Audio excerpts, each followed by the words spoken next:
నమస్తే, welcome to our channel. నేను సౌజన్య.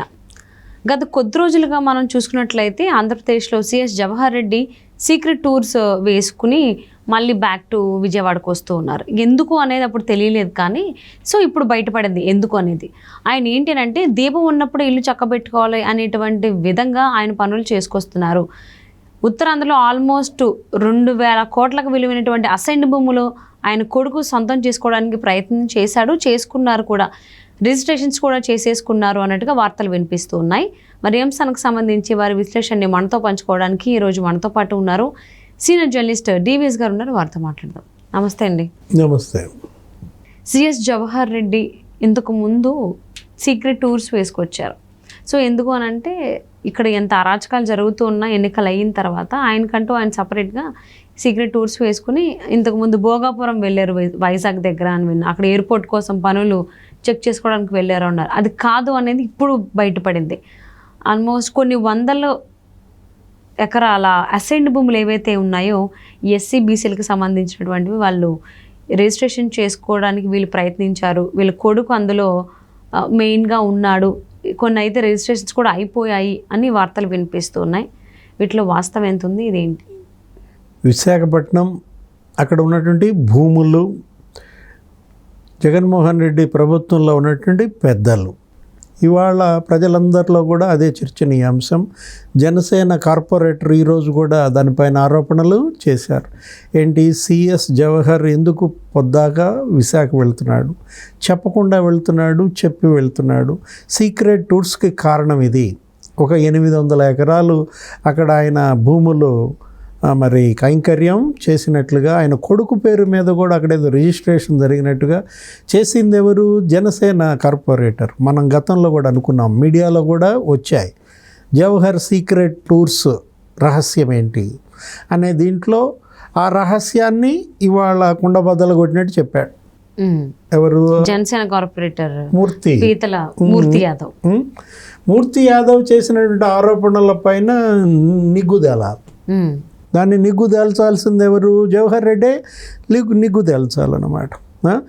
ఇంతవరకు ఆయన ఎందుకని దానిపైన నోరు తెరవట్లేదు. సీక్రెట్ టూర్స్ అని చెప్పి మీడియాలో వస్తున్నా కానీ నేను వచ్చింది సీక్రెట్ టూర్ కాదు, పబ్లిక్ టూరే, పలానా పని మీద వచ్చానని చెప్పాల్సిన అవసరం ఉంది. అదేవిధంగా అక్కడ ఐఎన్పిఆర్ వాళ్ళకు కూడా తెలియకుండా రావడం ఏంటి, సమాచారం ఇవ్వకుండా రావడం ఏంటి, మళ్ళీ సీక్రెట్గా వెనక్కి వెళ్ళిపోవడం ఏంటి, 2-3 సార్లు జరిగింది. నెక్స్ట్ నిన్న ఏం జరిగింది, తాజాగా వచ్చినట్టు వచ్చి అక్కడేదో మరి బిల్డప్ ఇచ్చి భోగాపురం ఎయిర్పోర్ట్ ఏదో పరిశీలిస్తూ అది స్పీడ్ చేయండి అని చెప్పినట్టుగా వచ్చి వెళ్ళిన తర్వాత స్టేట్మెంట్, ప్రెస్ రిలీజ్ అన్నమాట. ఇవాళ విశాఖపట్నం జగన్మోహన్ రెడ్డి ముఖ్యమంత్రి అయిన దగ్గర నుంచి 40,000 కోట్ల విలువైన భూములు అక్కడ కబ్జా చేశారు. ఆశ్రమ భూములు, సైనికోద్యోగుల భూములు, దేవాలయాల భూములు, చుక్కల భూములు, అసైన్డ్ ల్యాండ్స్ పెద్ద ఎత్తున ఈ 5 ఏళ్లలో గద్దల్లాగా వాళ్ళారు. వైసీపీ నాయకులు కావచ్చు, మంత్రులు కావచ్చు. ఇప్పుడు కొత్తగా వీళ్ళెవరు? అధికారులు అన్నమాట. తెలంగాణ సిఎస్ మనం చూసాం, కేసీఆర్ గవర్నమెంట్లో ఎవరైనా సోమేష్ కుమార్. అప్పటి వరకే ఆయన ఏమీ బయటికి రాలా. కేసీఆర్ ముఖ్యమంత్రిగా ఉన్నంతవరకు సోమేష్ కుమార్ గురించి ఎవరు వేలెత్తి చూపలా. ఎప్పుడైతే రేవంత్ రెడ్డి ముఖ్యమంత్రి అయ్యాడో సోమేష్ కుమార్ పెద్ద ల్యాండ్ గ్రాబర్గా మనం కథనాలు చూసాం. సోమేష్ కుమార్ అక్కడెక్కడో రంగారెడ్డి జిల్లా శివారుల్లో, హైదరాబాద్ శివారులో 25 ఎకరాలు కొన్నాడు. అంటే ఆయన దానికి ఏమని చెప్తాడు, నేను నా మిస్సెస్ ఇక్కడెక్కడో, ఆమె కూడా ఎంప్లాయ్, గవర్నమెంట్ ఎంప్లాయీ కాబట్టి మాకు ఇచ్చిన ప్లాట్ అమ్మి మేము అక్కడ కొన్నామనో ఏదో చెప్తాడు. ఆ తర్వాత తెలంగాణలో మరో సీనియర్ ఐఏఎస్ ఆయన ఏంటి 56 ఎకరాలు ల్యాండ్ బయటపడింది.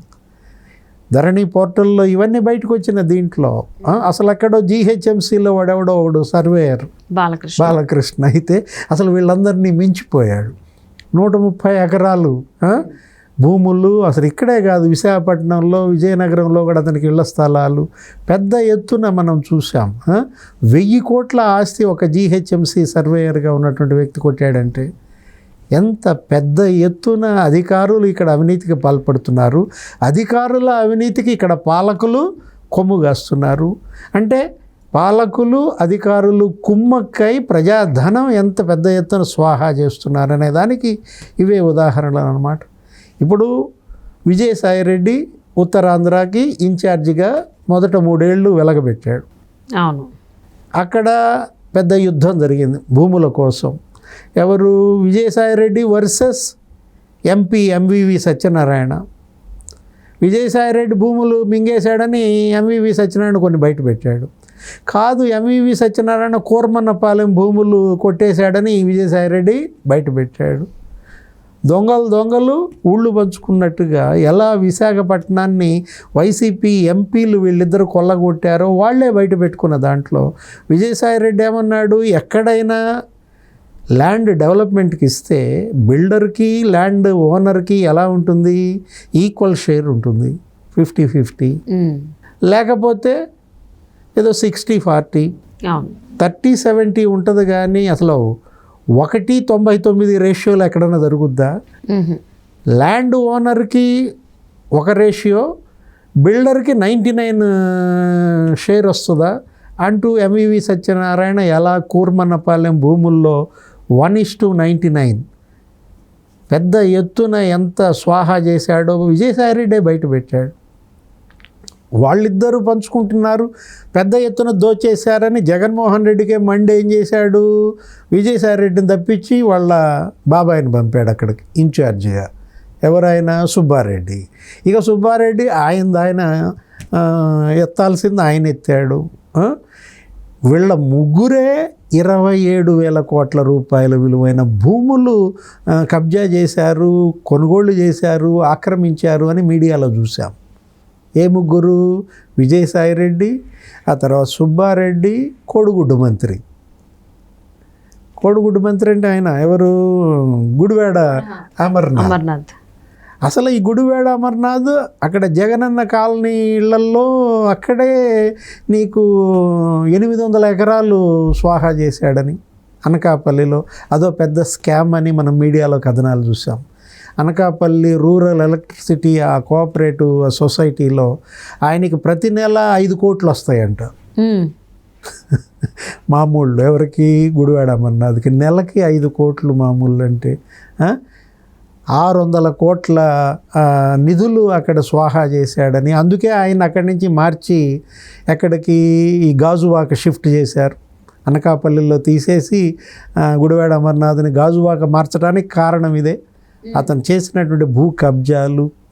ఆ విస్సన్నపేటలో 800 ఎకరాల కబ్జా ఎవరిపైన? గుడివాడ అమర్నాథ్ పైన. ఇంత పెద్ద ఎత్తున విశాఖపట్నంలో వీళ్ళు రాజధాని పెడతామన్నది ఎందుకేనా? ఏది భూముల కోసమా? వీళ్ళకి విశాఖ మీద ప్రేమ? 40,000 కోట్ల విలువైన భూములు అక్కడ కబ్జా చేశారని తెలుగుదేశం, బీజేపీ, జనసేన ఆరోపించాయంటే ఇవి బయటకు వచ్చినవి. ఇంకా బయటకు రాని ఇంకెంత ఉన్నాయి? అసలు సిఎస్ ఎవరు? చీఫ్ సెక్రటరీగా ఉన్నటువంటి ఈయన 800 ఎకరాలు కొడుకు పేరు మీద కొన్నాడనే ఆరోపణలు ఎదుర్కొనే పరిస్థితి వచ్చిందంటే ఇప్పుడు నిప్పులేనిదే పొగరాదు కదా. ఇప్పుడు మూర్తి యాదవ్, పీతల మూర్తి యాదవ్ అందరి మీద ఆరోపణలు చేయకుండా ఈయన మీద ఎందుకు చేశాడు? అవును, ఒక దగ్గర 400 ఎకరాలు, ఇంకో దగ్గర 800 ఎకరాలు అని కూడా తెలుస్తుంది. సో మరి సిఎస్ జవహర్ రెడ్డి అసలు ఆ భూముల కోసమే ఆ జీవో విడుదల చేశారని కూడా ఆయన ఆరోపణలు చేసిన పరిస్థితుల్లో ఇప్పుడు ఈ ల్యాండ్ టైటిలింగ్ యాక్ట్ ఇవన్నీ కూడా అక్కడ ధరణి పోర్టల్ ఎలా అయితే కేసీఆర్ మెడకు చుట్టుకుందో సేమ్ అదే ఇక్కడ కూడా ఈ భూములే జగన్మోహన్ రెడ్డి మెడకి చుట్టుకున్నాయి. సో ఆ అసైన్డ్ భూములు వీళ్ళు స్వాధీనం చేసుకోవడం కోసం మీరన్నట్టు ఆ జీవో 596 ఇచ్చారని కూడా అంటూ ఉన్నారు. సో ఫైనల్లీ ఇప్పుడు తెలిసింది అసలు CS Jawahar Reddy secret tours వెనకాల ఆంతర్యం ఏంటి అనేది. మరి ఇప్పుడు ఈ ప్రస్తుతానికి తెలిసిందే 2,000 కోట్లు విలువైనటువంటి అసైన్డ్ భూములని. ఇంకా మరి రాబోయేటువంటి రోజులు ఇంకెన్ని నిజాలు బయటపడతాయి చూద్దామండి. థ్యాంక్స్ సో మచ్ డివిఎస్ గారు.